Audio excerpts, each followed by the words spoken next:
Okay, so on Arise News today, Arise News, they have a guest that talked about, the US, the China and European Union statement over President Trump's threat to Nigeria or terrorists.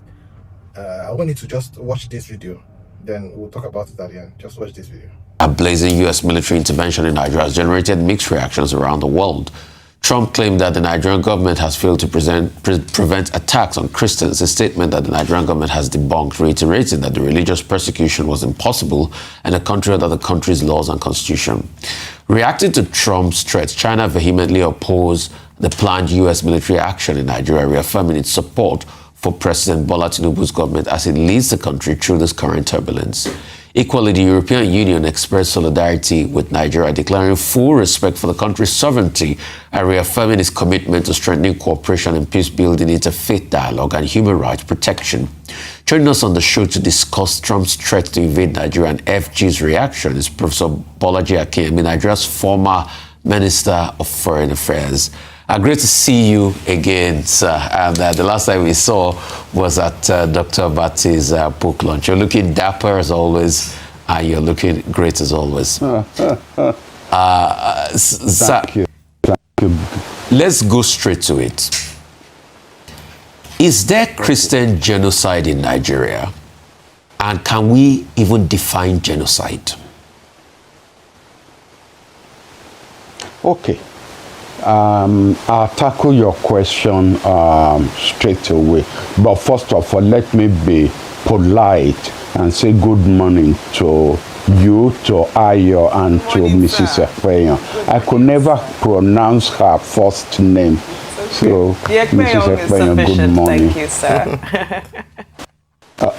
Okay, thank you all for having me on your program. Always welcome. Let us not adopt, thank you, let us not adopt a legal approach to the definition of genocide. If you come to Lagos and you kill 1,000 people,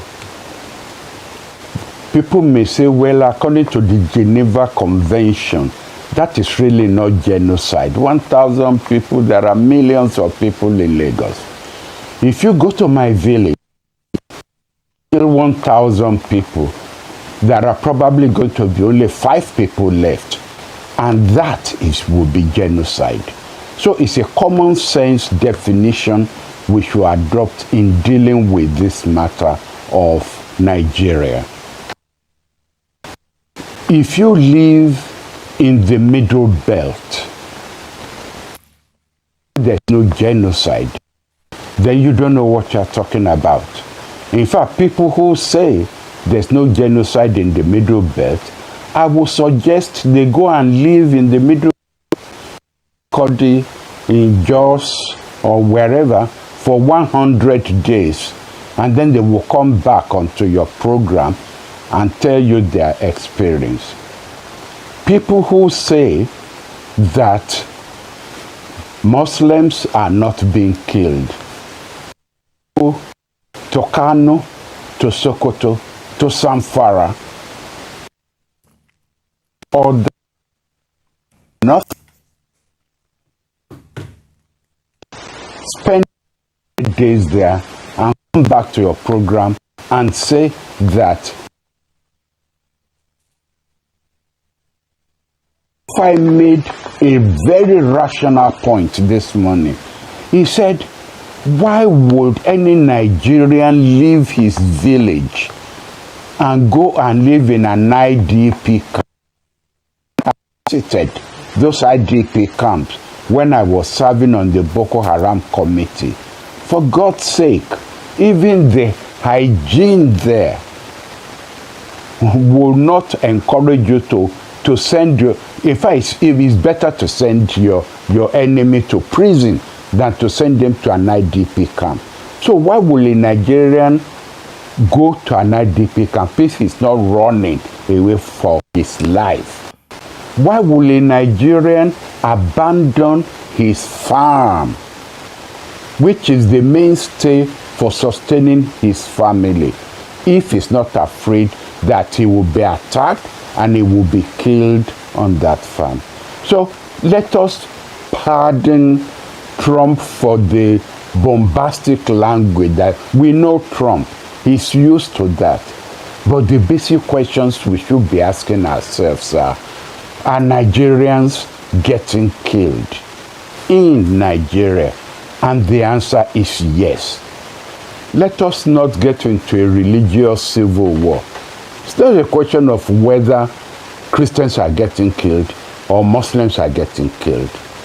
Christians are getting killed, but they are getting killed by Muslims, not by fellow Christians. Muslims are getting killed, not by Christians, but by fellow Christians.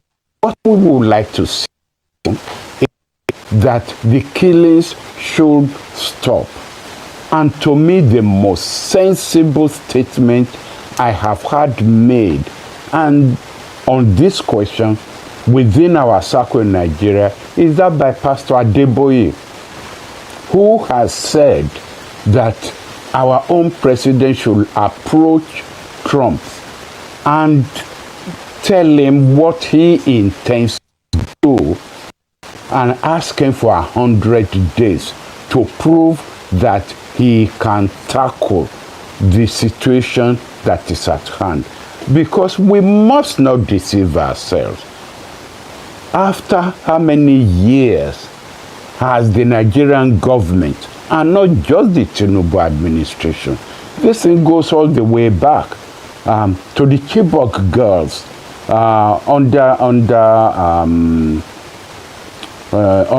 Jonathan's administration. Have we seen, has the government, the Nigerian government, shown a capability? Prof has been able to establish the fact that there's Christian genocide in Nigeria, that if you live in Benue and you live in some other parts, you cannot say there's no genocide. Yeah. And it is not a fight between Christians and Muslims. Muslims are being killed, Christians are being killed. Yeah. There's Christian genocide. Okay, we have Prof back. Prof, continue your views, sir. Yes. Oh dear, I've forgotten where I stopped. That's what old age does to you. No, you said the person that have made a great point is Pastor Adeboye. Adeboye. Yes. In his approach to this problem, and I fully support his idea that our government should approach the American government not in a confrontational position, because in a way, if you decide to take on the most powerful man in the world, you are just going to suffer the consequences, which we don't want. Nobody wants American boots on the ground. Yes. And all right, we should stop saying what's happened. You can't hear me again? No, we can hear you. We can hear you. It was when you mentioned boots on the ground. I was going to highlight my question there just to bring you in, sir. Can I go on? Okay. Thank you so much for allowing me to interrupt. I just needed to get this in because of our time is short. So, talking about boots on the ground, and you've already mentioned or asserted that there is genocide in Nigeria. We had, just before the break, just before you came on, an interview exclusive with U.S. Congressman Bill Huizenga, and he also agrees with you. And then he says that the Nigerian government hasn't done enough for the number of years that this has gone on, up to 15 years. I don't know if you agree with him with that statement. And then Trump's response. In his own view, America has bigger priorities, for instance, trying to, their government shutdown at the moment and other priorities. What do you think in terms of Trump's response or his threat to come to Nigeria, military come to sort out the problem, supporting Nigeria? And then what do you think about the support of Nigeria from Russia and the European Union? China and the European Union. How would this play? How would this play out? No. Please don't let us get ourselves onto the wrong track. Verbally, China, European Union, Russia, they will all come supporting you verbally. But from our experience of what Ukraine has been going through. Confronting America with verbal support is not going to do us any good. So don't let us go on to that. What we should be asking now is, what should the Tinubu administration be doing? I believe that his government and its security forces should show a willingness, a determination, and the ability to confront these people and to defeat them. I have heard it said on your program that if we can do what we did in Ecomog, why can't we take on these people? And the answer is simple: because we're not united domestically. That consensus must be created by the by the Tinubu administration. And what one means is the administration must give directives to its own troops, and those troops must obey those directives. If it's necessary, Tinubu should clean out those troops to make sure that there are no, within the security apparatus, that there are no people who are leaking information to, whether it's Boko Haram, whether it's the ISWAS, whatever it is. Don't forget that the Americans have a big experience under Jonathan. When the Chibok girls were picked up by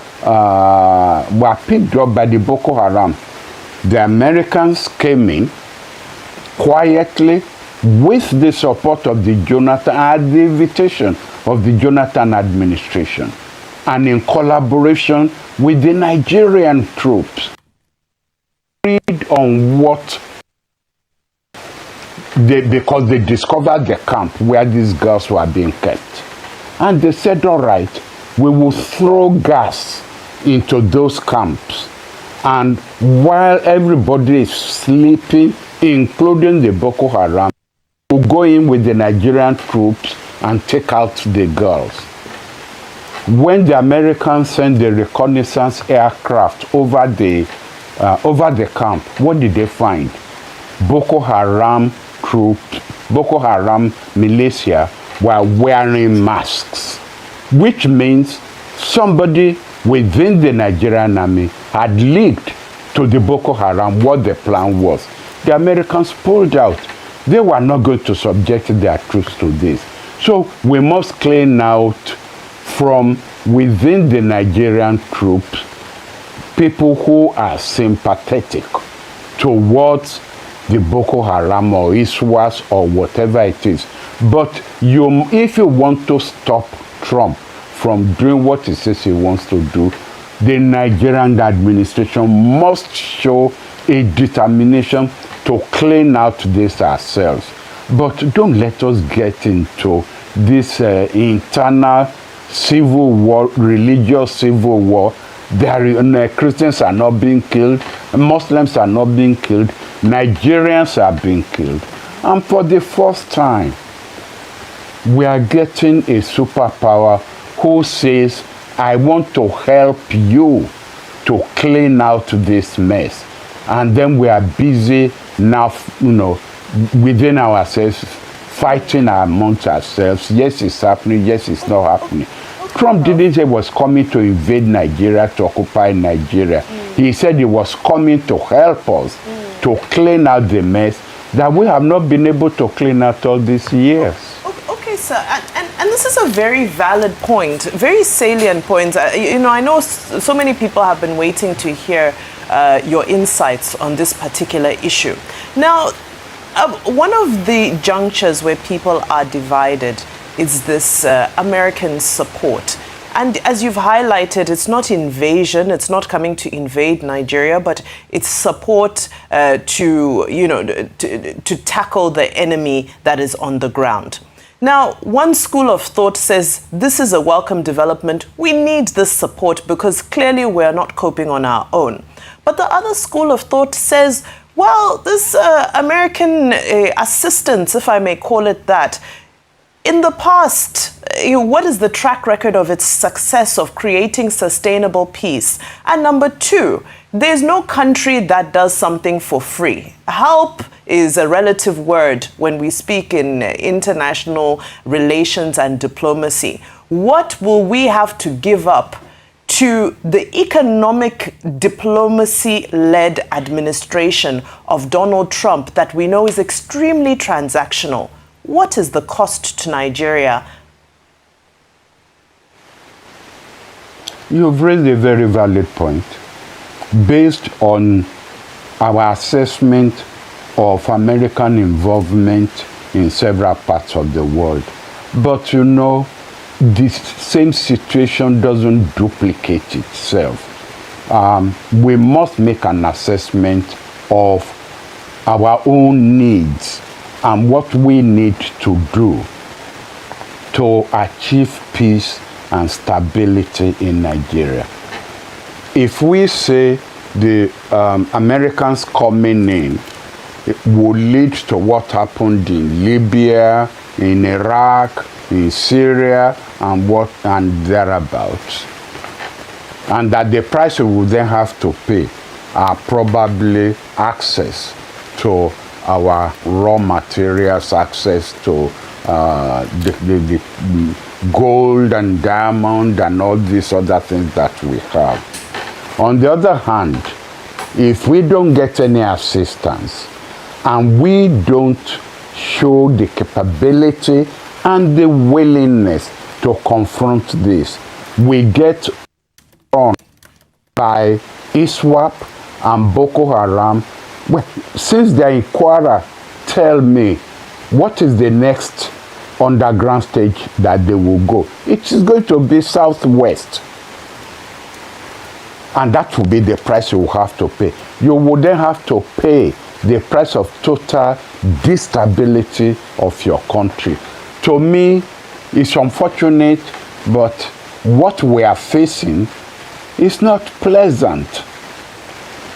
And we have to now make a risk assessment of what the price we will pay if we allow the Americans to come in, and the price we will pay if we don't accept American assistance and we continue to play games with the we continue to play games with the attacks on our own people, an attacks that has taken on a religious connotation. Don't let us deceive ourselves. Or what the cathedral in Owo was attacked by people who were worshipping.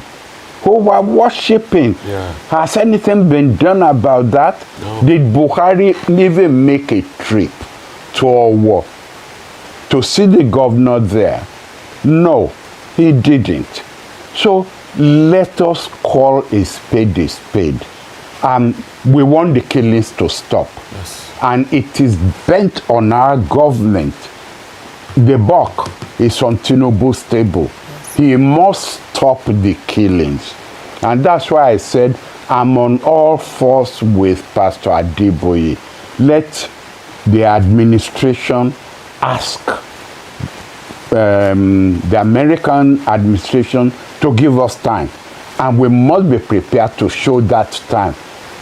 It's not pleasant when people tell you that they were informing the military, they were informing the police, that people were coming to attack them. They were giving them 3 days notice. And the security forces didn't show up until after they had come and after massive killing had taken place. As a scholar, when you are then discussing with fellow scholars, how do you justify this? Absolutely. You can't, These except to say there must have been penetration within our security forces. That penetration must stop. Absolutely. Thank you. On that very powerful note, we thank you, Professor Bolaji Akinyemi. Always a pleasure to be in conversation. Okay, so looking at this video now, European Union issued a statement pertaining this particular issue, and China also issued a statement pertaining this particular issue. And believe me, European Union already have a lot on their plates. You know, the war in Ukraine, they've not been able to contain it, not to talk of coming to help Nigeria. And a statement does not mean they are going to do anything to US. Sincerely, European Union, China cannot, spoil their relationship with US because of Nigeria. It won't happen. China won't even try it. China have interest, a very good interest in Nigeria, because they control illegal minings in Nigeria, but they cannot try it. So I believe Nigerian government shouldn't listen to those things they are saying, because if US wants to come in, believe me, even if Russia, China, and European Union combine together, they cannot stop them. I'm telling you. So Nigeria should not take them serious. That they will come or they will not come, or whatever, or they will pretend them or they protect them. The issue is Nigerian government should act fast. Destroy terrorist activities in the north to avoid US coming. But if you don't do it and they decide to come, nobody will be there to save you. But they're actually coming for terrorists. They're not coming to destroy Nigeria, actually.